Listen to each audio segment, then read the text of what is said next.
Hello AP Honors class, this is Mr. Butler coming to you from my house. First I want to say I hope that everyone is safe and at home and that your families are healthy and safe. And this video is going to be related to your text analysis essay about the comparison of Charles Dickens' excerpt about fog from Bleak House and of course the Tim Goodwin informational text about fog.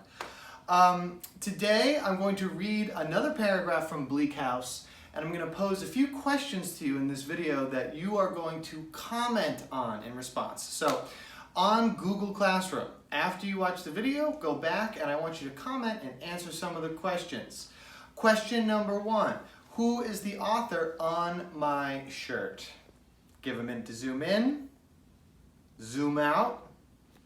This is another 19th century author, just like Charles Dickens. Question number 2, this is the more advanced question.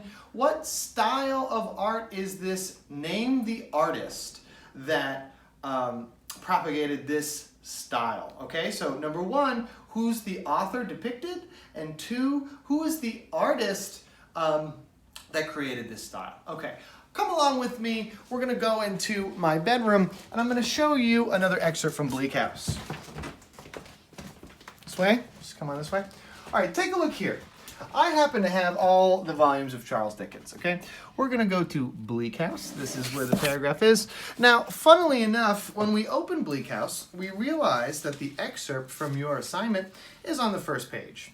This is humorous to me. It tells me that the designers of the Advanced Placement English Language and Composition test did not turn many pages to find an excerpt from this.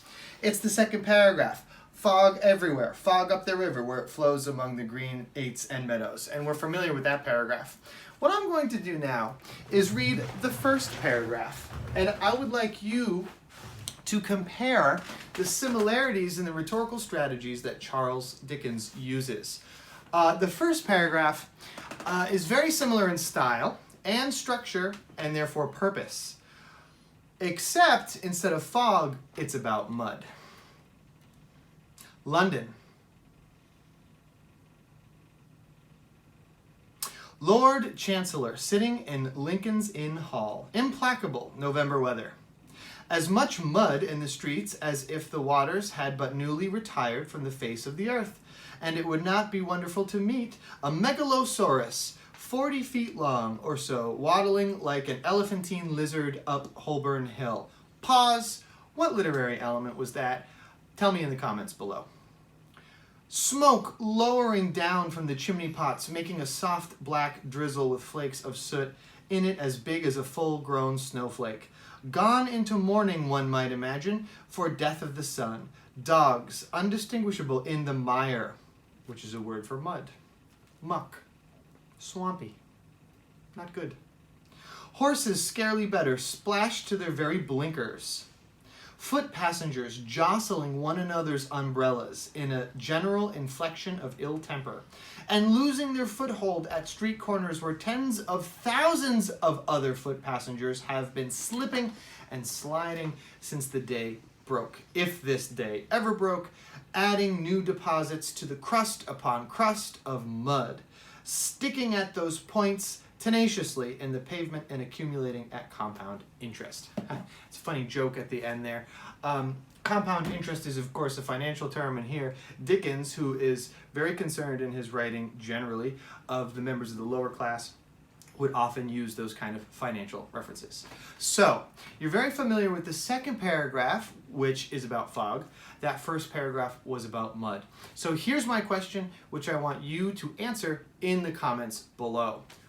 How does the style of the first paragraph compare with the second, and how does Charles Dickens use rhetorical strategies in the first paragraph in a similar way to the second?